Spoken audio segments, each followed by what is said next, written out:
This is the Stephen A. Smith Show podcast. I'm Stephen A. Doing everybody. Welcome to the latest edition of the Stephen A. Smith Show, coming at you, as I love to do every weekday over the airwaves of ESPN Radio, 250 plus markets across the United States of America, and of course, nationwide. ESPN Radio, Sirius XM style, Channel 80. Number to call up as always is 888-729-3776. That's 888-SAY-ESPN.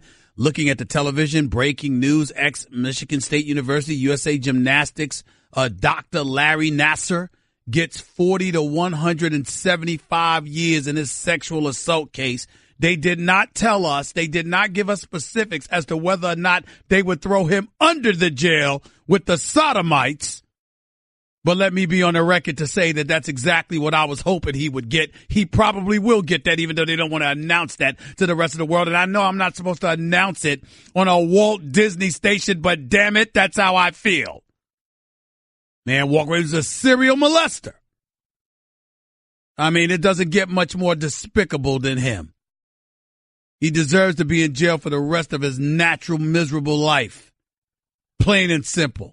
Anyway, it's time for Straight Talk, brought to you by Straight Talk Wireless, best phones, best networks, no contracts. You're listening live to the Stephen A. Smith Show, ESPN Radio, 888-729-3776. That's 888-SAY-ESPN. Adam Schefter, NFL insider extraordinaire for ESPN, will be on the show at 30 minutes past the hour.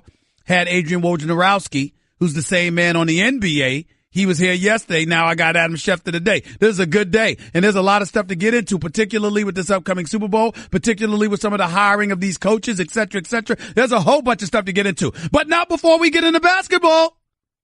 And ladies and gentlemen, I don't know if you were watching last night, but LeBron James became the quickest individual to 30,000 points in his illustrious career.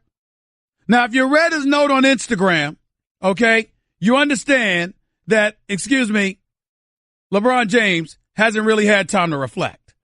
I mean, this is a very, very big deal, okay? Because LeBron James wanted the world to know that, you know something? He is the man. He congratulated himself on Instagram for achieving the goal that he achieved. And here is what he wants, what he wrote. This is before he achieved it, by the way. Want to be one of the first to congratulate you. He's talking about himself in the third person. Want to be one of the first to congratulate you on this accomplishment/achievement tonight that you'll reach. Only a handful has reached/seen it too. And while I know it's never been a goal of yours from the beginning, please try to take a moment for yourself on how you've done it. The house you're about to be a part of has only 6 seats in it as of now. But one more will be added, and you should be very proud and honored to be invited inside. There's so many people to thank who have helped this even become possible, so thank them all. And when you finally get your moment alone to yourself, just smile, look up to the higher skies, and say thank you. So with that said, congrats again, young king. One love, hashtag strive for greatness, hashtag the kid from Akron. Very touching. LeBron James, it's amazing to me how the same LeBron James that doesn't have time to reflect on the greatness of his career certainly did a hell of a job articulating those thoughts prior to achieving the goal last night. I want to say, first of all, he deserves the praise, even if it's to himself. He deserves it from the rest of us. We will miss him when he's gone. He's been absolutely sensational, absolutely phenomenal. And as far as I'm concerned, in terms of his skills, his abilities, he's exceeded expectations in certain respects. Is he MJ? No. Will he ever be MJ? No.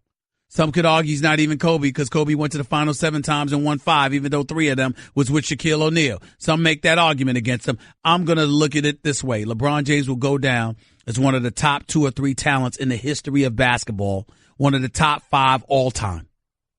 Easy. His abilities just cannot be denied. He's a surefire first ballot Hall of Famer, but he's also somebody that's on the verge of losing his 6th NBA Finals because the Cleveland Cavaliers are not going to win this year. The only way that LeBron James is going to get away with not having a 3-6 record in the finals is if he makes sure the Cavs don't make it to the finals this year. If he gets tired of losing so much that he says bump it, I ain't going to even go to the finals this year. Let me take off of June for a change. That's the only way. Outside of that, LeBron James is about to lose his 6th NBA Finals. And last night they lost to the San Antonio Spurs. And ladies and gentlemen, I'm going to tell you what my biggest takeaway was. My biggest takeaway was the fact that there's a point guard.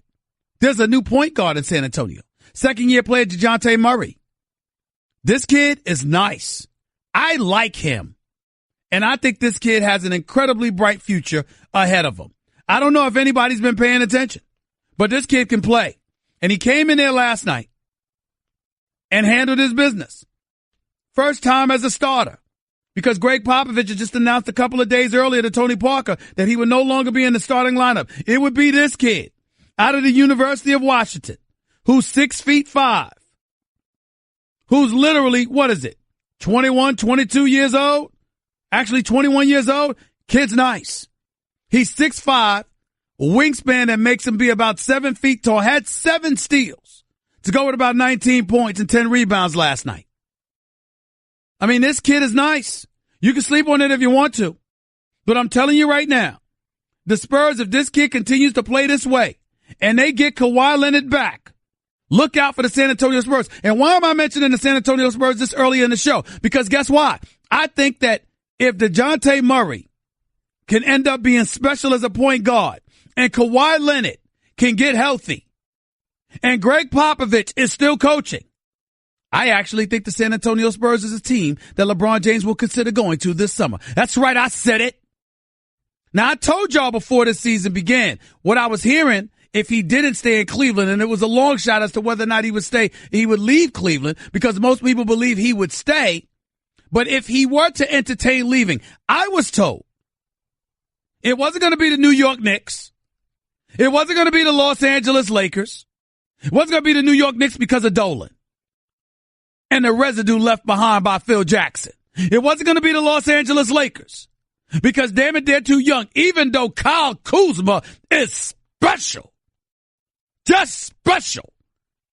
Boy, did Magic Johnson and Rob Pelinka pull one out of their hat with this one. This brother can play, and he's got the swag, and he wants it. Kyle Kuzma, barring a superstar coming to Los Angeles, is the future star of the Los Angeles Lakers. Not Lonzo Ball. Kyle Kuzma. It's amazing to me how Jason Tatum can end up in Boston, and De'Aaron Fox can end up in Sacramento. And this kid, Markkanen, could end up in Chicago, and Dennis Smith could end up in Dallas, and Donovan Mitchell could end up in Utah, and Kyle Kuzma could end up in L.A. But the New York Knicks have Frank Ntilikina. I mean, you can't make this up. But I digress. My point is, unless a superstar arrives in L.A., LA's got a burgeoning star in Kyle Kuzma. I'm telling y'all right now, the kid is special. Having said all of that, I didn't hear about LA when it came to LeBron James and where his destination may be in the event that Cleveland, he decided to depart from them. I heard Houston. And I watched him and Greg Popovich and their hug fest last night, because Greg Popovich has always loved LeBron. LeBron is a coach's dream. Cause, you know, a coach loves a player that's trying to play the right way. So you got that going on. And Greg Popovich loves him. But then think about this for a second, ladies and gentlemen. Think about the system the San Antonio Spurs employ. Think about the superstar that Kawhi Leonard is when healthy. Think about pairing him with LeBron James, with Greg Popovich as your coach. I'm sorry. Are you sure Golden State's still a favorite? Are you sure Houston's a favorite? Are you sure? Because I'm not. You have to remember something else, too, as to why LeBron would consider San Antonio. Can you get any better cover? Who would protect him better than Greg Popovich? Think about the field day Greg Popovich would have with the media for bothering LeBron. Think about that. Think about that. And if you're at the tail end of your career, where you want to play at a slower pace, but you want to have complete faith in the coach, while at the same time playing for a coach in an organization that will go out of its way to protect you at all cost, Can you think of a better scenario or a better coach for LeBron to play for than Greg Popovich? Because I can't. I'd still think about Houston with James Harden and CP3. But if San Antonio with a consolation prize, hell, can't sniff at that. Either way you slice it, it doesn't appear to be Cleveland. It appears as if LeBron's going to be gone from there. And if he's gone, I got a plan that Dan Gilbert should try and execute. Whether it's successful or not, he still comes out looking good if he does this, even more so than LeBron. What am I talking about? I'll explain in just a minute. You're listening live with Stephen A. on ESPN Radio, Straight Talk Wireless, nationwide coverage on America's largest and most dependable 4G LTE networks. You are listening live to the Stephen A. Smith Show. ESPN Radio, back with your calls and more in a minute. You're listening to the Stephen A. Smith Show podcast. 18 minutes past hour number one, back here on the Stephen A. Smith Show, ESPN Radio. Approximately 12 minutes or so, the ultimate NFL insider extraordinaire. His name is Adam Schefter. He will be on the show live with us to break down a litany of things going on within the National Football League. Always look forward to talking to him. So definitely we will be doing that. I'll get into the All-Star Game reserves that were announced last night on TNT in the Eastern Conference. Bradley Beal and John Wall, both for the Washington Wizards, they made the team. Al Horford for the Boston Celtics made the team. Kevin Love for the Cavs. Kyle Lowry for the Raptors. Victor Oladipo for the Pacers. That makes up the Eastern Conference All-Stars. Their All-Star reserves in the West are the Spurs' LaMarcus Aldridge, the Timberwolves' Jimmy Butler, the Warriors' Draymond Green and Klay Thompson, the Timberwolves' Karl Anthony Towns, and the Portland Trail Blazers' Damian Lillard. Well deserved. Glad he's getting some love. No question about it. 888-729-3776. That's 888-SAY-ESPN. Before I get to the calls, let me say this. We've been asking this question all morning long, especially on my show First Take, which airs live every weekday, 10 a.m. Eastern Time, 7 a.m. Pacific, right on ESPN. Whether or not, we were asking the question whether or not LeBron James should be traded. First of all, that's not the way to ask that question. LeBron James has a no trade clause. One he will not waive. He's not going anywhere. But I got news for you. If I were Dan Gilbert, it wouldn't stop me from asking him to waive his no trade clause. Do you know why? Because if I'm Dan Gilbert right now, I'm in CYA mode, cover your you know what. That's what I'm doing. In other words, the guy, if I'm Dan Gilbert, this is my argument. The guy left me high and dry in 2010. This is not Stephen A. talking, because I don't feel like LeBron did that. But I'm saying if I'm Dan Gilbert and I want to cover myself, here's what I do. The guy left me high and dry. The guy left me high and dry in 2010.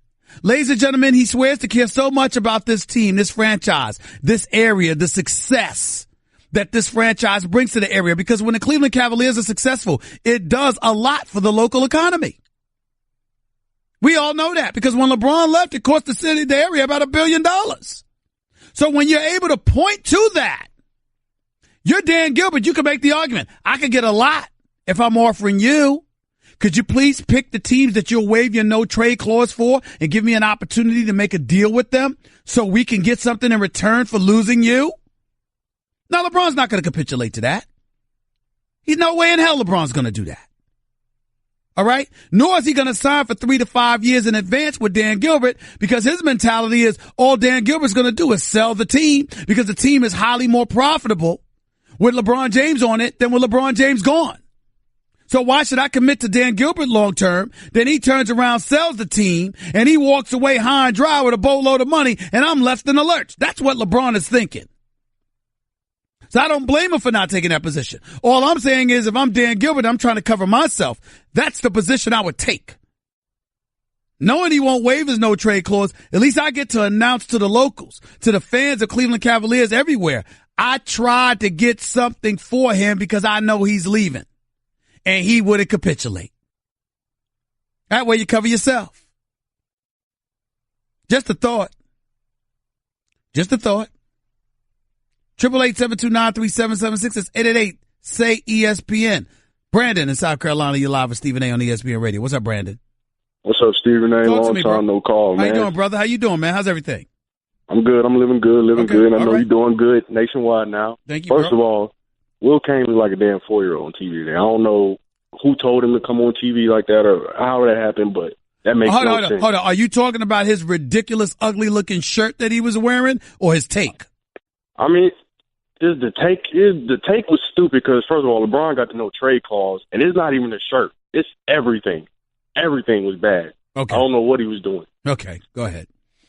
Now, as it pertains to the Cavs, when I think about Jay Crowder and Isaiah Thomas, now I know Isaiah Thomas just came back, but specifically Jay Crowder, since we have a big sample size from here as a Cavs, it seems like to me what Kyrie was preaching as far as getting a coach like Brad Stevens who can get you those looks, seems like he was right because between LeBron and Tyronn Lue, they can't get nothing going with Jay Crowder, and they seem to hate Isaiah Thomas already. What do you think about that? Well, they don't seem to like him that much, but I'm not going to assume that I know for 1 second what they truly feel about Isaiah Thomas because I don't know. I will tell you that when they look at Isaiah Thomas right now, he's 5'9", he's a defensive liability, and he's looking to get paid, and he dribbles the ball a lot and all of that other stuff. So that might be a cause of irritants. But I'm going to tell you what I'm hearing, Brandon. I'm hearing that this LeBron James D-Wade relationship is what has the locker room divided most. Of course, there's the LeBron-Dan Gilbert schism that exists because LeBron James supposedly told, Dan Gilbert, he'll stick with the troops that they have as opposed to Dan Gilbert feeling the need to trade Kyrie. But because Dan Gilbert couldn't get LeBron to commit to 3 to 5 years, Gilbert went ahead and traded Kyrie. All right. So I know there's a divide that exists with them there. But what I'm hearing is that D-Wade and LeBron are so close that their relationship has sort of divided the locker room. And as a result of that, the team isn't as together as it was last year because LeBron can't bring them together the way that he once did because he's more preoccupied with his relationship with D-Wade than he is with the rest of the team. Whatever truth there is to that, I don't know, but I am telling you what I have been told. And I can see how that whole buddy-buddy relationship could kind of rub some players the wrong way. Yep. And I got a question for you as it pertains to Kemba. Now, I know the Charlotte Hornets, they have a little financial situation. They got some contracts they're trying to get off the books. I know Jordan said he's only going to trade him for an all-star, but depending on if you can get that Brooklyn pick or whatever other teams propose for Kemba, you're going to take the deal if it looks right for you and your future. Is Kemba long gone? Is he gone from Charlotte? Is that a done deal? I don't think it's a done deal. I don't think it's a done deal by any stretch of the imagination. If you're Michael Jordan, you got like a $116 million payroll. It's like the 12th largest payroll in the National Basketball Association. So that could be problematic. Kemba Walker is making $12 million now. He's scheduled to make $12 million next year as well. You don't have to move him now. You can wait until next year to do that. You do not have to hold on to him. So it all comes down to how much could you get in return. Now, if Michael Jordan is willing to go and get Isaiah Thomas and Jamie Crowder like Max Kellerman, suggested, because Isaiah Thomas's number comes off the books come summertime, I guess that's plausible, but I don't think you lose Kemba Walker for a situation like that. I think Kemba Walker's a damn good player, and it's one of those situations where you try to keep him. The real problem with Michael Jordan, from a monetary standpoint, you got Nicholas Batum making $22 million this year and Marvin Williams at 13. That's over $35 million for those two players. That's really the problem. That's the way I look at it. But I appreciate the call, Brandon. I got to run. Thanks a lot. I'll get to your calls in just a few minutes, but not before I get to my man, the NFL insider extraordinaire himself, the one and only Adam Schefter. He's up next with Stephen A. on ESPN Radio. Guess what? You're in the middle of the Stephen A. Smith Show podcast. Damn it, I mean it! 4 minutes past hour number one, back here in the Stephen A. Smith Show, ESPN Radio. As promised, on the line with us right now is NFL insider extraordinaire for the family for ESPN. His name is the great Adam Schefter. He's on the line with yours truly right now. Good afternoon. Good morning, Adam. How are you, buddy? Stephen A., how are you doing? Always great to talk to you, buddy. Always great. I'm doing well. Let's get right to it. Obviously, the big news going into this week, before Super Bowl week, is the status of Rob Gronkowski for the New England Patriots. What can you tell us right now about his status as it pertains to the Super Bowl? Listen, he went out of the game last week with a head injury. That's what the Patriots said. They've declined to say whether or not it's a concussion. I think it's fair to assume that you don't leave the game after incurring a big blow, don't come back to the game, and it's something other than a concussion, right? I mean, we didn't see any kind of cut on his forehead or anything like that. And if you go back and look, he's been listed on the Patriots injury reports 49 times through the years, never with a concussion before. Now, that doesn't mean he hasn't suffered concussions. It just means he's never been listed on the injury report with a concussion back in 2013 when T.J. Ward ended the season with a big hit that landed him with a knee injury. He may have had a concussion on that play too, but a concussion's never been documented for Rob Gronkowski. If they were playing the Super Bowl this Sunday, it might be tough for him to come back for it. But I think with that extra week, that's probably enough time to get through protocol. I think that they're optimistic that they'll have him available for that game against the Eagles, and I think that's what will happen. I think he'll play in that game. What are NFL teams telling you about the importance of Gronkowski? And I mean that question in this respect, Adam Schefter. We saw the New England Patriots win the Super Bowl last year without him because he was injured. This year, even though you're expecting him, let's say, for example, he wasn't available. What are they saying about the need for Gronkowski against this Philadelphia Eagles team as opposed to going up against Atlanta Falcons last year? Well, let's go back to last year when they didn't have him. They did have Julian Edelman, and Julian Edelman helped carry the day against the Atlanta Falcons. This year, they lost Julian Edelman in the preseason. So they get back one of their other big dependable weapons. Now, when they were playing Jacksonville, they're down double-digit points in the second half. They don't have either Gronkowski or Edelman, which is what made that comeback all the more remarkable and all the more impressive what Danny Amendola did, because he stepped up and elevated himself to that kind of dependable target where he caught that big 3rd and 18 play. He caught the 2 touchdown passes. He made the diving catch to set up one of the touchdowns. He made the types of plays that Edelman or Gronk normally would, but neither one was there. And I think this is the kind of team that they would take a hit if they didn't have Gronk in this game, especially against an Eagles defense that has struggled to cover tight ends throughout the course of the season. If there's one area that defense has been a little bit vulnerable, it has been against tight ends. And there's not a better tight end in the game than Rob Gronkowski. So, look, New England needs him out there. Could New England find a way to win without him? Sure. It did it on Sunday. It's a resourceful team. You wouldn't ever discount the Patriots' chance of winning. But he is a significant player to have out there, especially considering that they're already having to play without Julian Edelman. Adam Schefter, I know you got to run in a few minutes, so let me just go through a couple of more things before I let you get on out of here. Blake Bortles, Case Keenum took their teams to championship weekend, but do you expect both to be playing on different teams next season? What can you tell us about that? Stephen, I think it's actually a very similar situation with both quarterbacks in that you consider this.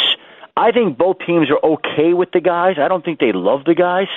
And I think both teams will look to see if there's an upgrade available. I think in Jacksonville's case, it's more likely to go find one that is an upgrade over Blake Bortles because Case Keenum played at an MVP level this year. And I think it's tough to get somebody that's better. But you are heading into an offseason, the likes of which we've never seen before, where there are going to be more quarterbacks available than there ever been in an offseason in NFL history. And so if Jacksonville can go get Kirk Cousins or Alex Smith or somebody that they believe is an upgrade over Blake Bortles, I think they make that move. Okay? But if they can't, I think that it wouldn't be their first choice, but I think that they could live with bringing back Bortles, though, again, I think they'd like to find an upgrade. And with Minnesota, I don't think they could physically count on Sam Bradford or Teddy Bridgewater. And they might be in a position where they just have to franchise him. Not that they love the guy and want to be with the guy long term, but right now he is their best option, and they did reach the NFC Championship game this year. We're also hearing Josh McCown wants to remain with the Jets, but Kirk Cousins would be a better long-term solution. What could you tell us about the situation with the Jets real quick? I think it's the same thing, okay? Like, these teams are going to be looking to see if they could get an upgrade. Josh McCown played very well this year, and he's a great presence in the locker room. He's a guy you want on your roster. But if the Jets could get Kirk Cousins, you take it to the bank, they would do that. And they would say, Josh, thank you very much, but we're going to align ourselves with Kirk Cousins here. So if the Jets swing and miss on Kirk Cousins and they're stuck there, I'm sure they'd have no problem going back to Josh McCown. But not before they investigate other possibilities to see what's out there that might be an upgrade. Kirk Cousins or Alex Smith? Who are coaches telling you or who are teams telling you they'd prefer over the two? That's a tough one. Again, part of it is cost. You have to pay Kirk Cousins, I think, upwards of $25, $26, $27 million a year. Alex Smith has got 1 year left in his contract at $14 million. Alex Smith is going to take draft pick compensation right now. Kirk Cousins may or may not, depending on how the Redskins handle it. One quarterback, who would teams rather have, Smith or Cousins? Wow. It's a tough one. I guess maybe right now, maybe Alex Smith, but I don't feel great about it. Me, I personally would want Kirk Cousins. I've heard some Alex Smith. I would want Kirk Cousins. So, again, I think it's to each his own. Last question, because I know you got to go. Does Le'Veon Bell get a new long-term deal in Pittsburgh? They almost got one last year. They'll try. They'll try to get that done, and Pittsburgh's got the franchise tag as a weapon if it can't get it done. The one thing that I don't see is I don't see Pittsburgh just letting Le'Veon Bell leave, walking out the door, and getting nothing back for one of the best players in all of football. I lied. One last question. Did we make too much of the discontent between Brady, Belichick, and Kraft? You know, I don't know the answer to that. Yeah. I really don't. And how about this? There are people in that building that don't know the answer to that. Wow. Makes sense to me. Adam Schefter, always appreciate you, buddy. Thanks so much. Thank you, Stephen A. Take it easy. The one and only Adam Schefter right here with Stephen A. on ESPN Radio. 888-729-3776. That's 888-SAY-ESPN. Your calls, that's where we're going when we return. You're listening live to Stephen A. ESPN Radio. By the way, ESPN Radio is presented by Progressive's Home Insurance. Get your quote at Progressive.com today. Your phone calls up next with Stephen A. on ESPN Radio. Guess what? You're in the middle of the Stephen A. Smith Show podcast. Damn it, I mean it! Back to the phones we go, as promised, right here on the Stephen A. Smith Show, ESPN Radio, 888-729-3776. That's 888-SAY-ESPN. Carlton in Tampa, you're live with Stephen A. Talk to me, man. How are you? Anybody who's listened to this show the last couple of years knows my affection for Stephen A. So it is with a heavy heart that I have to reveal that he is a Benedict Arnold of the First Order, a rat in our midst. I told you on Monday I was going to find out that you were on Bob Kraft's Christmas card list. Right. And lo and behold, I found out instead you attended the AFC Championship party at Robert Kraft's house. That is correct. Oh, my God, Stephen A. Hold on, wait a minute. The man invited me.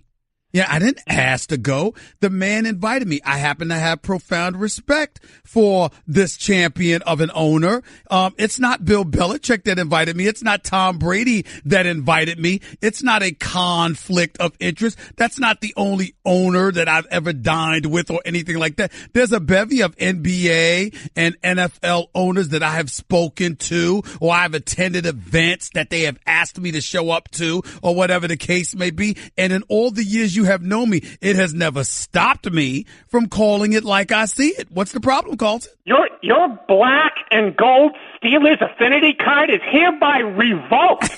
You are now a full-fledged member of the brain-dead zombie patriot cult out there. Why? Which includes, by the way, as their number one national sports media member, the guy you just had on, Adam Schefter, who back in the midst of Deflategate, when Tom Brady went before Roger Goodell, he said Tom Brady's genuineness shined through. It was an A-plus performance. What's wrong with talking about his performance? If you felt that Tom Brady put forth an A-plus performance, just because he put forth an A-plus performance, that doesn't mean he was telling the truth. You're just acknowledging what you saw. And oh, by the way, Carlton, are you trying to say that if Robert Kraft, while you were in Massachusetts, this is long before you retired and became a turncoat yourself by going to the warm weather confines of Tampa, Florida from Massachusetts, are you trying to say that this, even with your lack of affinity for Bill Belichick, that if Robert Kraft would say, you know, Carlton, you feel free to come on over. Feel free to come on over and have a drink, you would have declined? Couple of things, Stephen A. First off, Adam Schefter also said that Kraft had sent an affidavit from Jerusalem that had an almost holy feel to it. Okay, that's how effusive. I don't have any recollection about that. But I'm not going to. I sent the clip to Jonathan Winthrop. Okay, so you can listen to it, my friend. I'm sure you would, but I'm not going to get on Adam about that. But go ahead, Carlton. Secondly, I have met Robert Kraft. And by the way, do you remember when you and I met? We met on the Patriots practice field of all places. That's right. Right in the midst of the zombie herd. Wait a minute. Not only was I there, but I showed up to the Buffalo Bills practice facility. I showed up to the Washington Redskins practice facility. I showed up to the Pittsburgh Steelers practice facility. I don't hear you complaining about that. And the Jets. You were at the Jets, Bills, and Patriots. 3 in a row. That's before you had been co-opted. You must have gotten bitten by one of these zombies, Stephen A. I'm telling you, they're everywhere now. Do you know? Let me list the zombies in the NFL, okay? We got Bob Quinn, the GM of the Lions, Jason Light, the GM of the Tampa Bay Buccaneers, John Robinson, the GM of the Tennessee Titans, Mike Vrabel, the coach of the Titans, Bill O'Brien, the coach of the Texans, reportedly maybe McDaniels, the new... That's right, and Patricia, yes. And Matt Patricia, the coach of the Lions. The zombies are taking over. People run for cover. We have to defeat these zombies. And now Stephen A. is one of them. Hold on, wait a minute. I have absolutely no problem whatsoever with you getting on all of those Bill Belichick proteges, landing jobs somewhere else. But you watch your tone and your mouth about my man, Robert Kraft, who is the greatest owner in sports right now. This man is a champion. He is the gold standard, not Jerry Jones, okay? He is the one that should have a star on his helmet, not Jerry Jones. The Patriots should be America's team, not the Dallas Cowboys. Carlton, that's right. I said it. Believe it or not, I like Robert Kraft, even though I despise Bill Belichick. Okay. I think he has been primarily an unwitting beneficiary of Bill Belichick's cheating. And do you know that I actually think that him aligning himself with Brady over Belichick on this Garoppolo thing, I think that's a function that he actually does wear a white hat, that he's a good guy, and he's not going to throw Brady under the bus. Well, then you should have no problem with me showing up to his house for the AFC Championship pre-celebration party. There were zombies all over that house, Stephen. Zombies I don't like. Zombies I want to drive stakes through their house. Hey, listen, what that got to do with me? What that got to do with me with Mr. Kraft? There's no problem there. You are corrupted. You are a Patriots apologist. I can no longer look at you in the same light that I have for the last 10 years. Oh, it's a sorry day. It is not a sorry day, because when Mr. Kraft, if I disagree with them, we have conversations and we talk it out. And if I disagree with him, he understands. He knows all about Carlton and how Carlton feels about Bill Belichick. He doesn't say anything against you. A matter of fact, I've actually come to your defense in the face of Robert Kraft. So how dare you with your blasphemy call me up and call me one of their zombies? How dare you? You and your Robert Kraft, Damian Woody, Tom Brady love himself. Don't forget Teddy Bruschi. Don't forget Teddy Bruschi. Don't forget him. You're right, Teddy Bruschi too. Yes. How did I forget? Oh my God! It's a cult, people. It's a zombie cult. We have to fight back against it. Go Eagles, go! Well, you can try. You tried to fight back a week ago with Jacksonville. It didn't work. You tried to fight before that against Tennessee. It didn't work. Carlton, it probably not going to work now. The Eagles are your last hope. Otherwise, you're destined to be miserable for the next 6 months. And damn it, you'll deserve it with the blasphemy that you speak. I love you, though. Have a good day. The one and only Carlton in Tampa calling in live to Stephen A. He's so hilarious. Hour number 2 up next. More to get into. Don't touch that dial. That's just a sample of what you'll hear on the Stephen A. Smith Show. Weekdays at 1 p.m. Eastern on ESPN Radio and the ESPN app.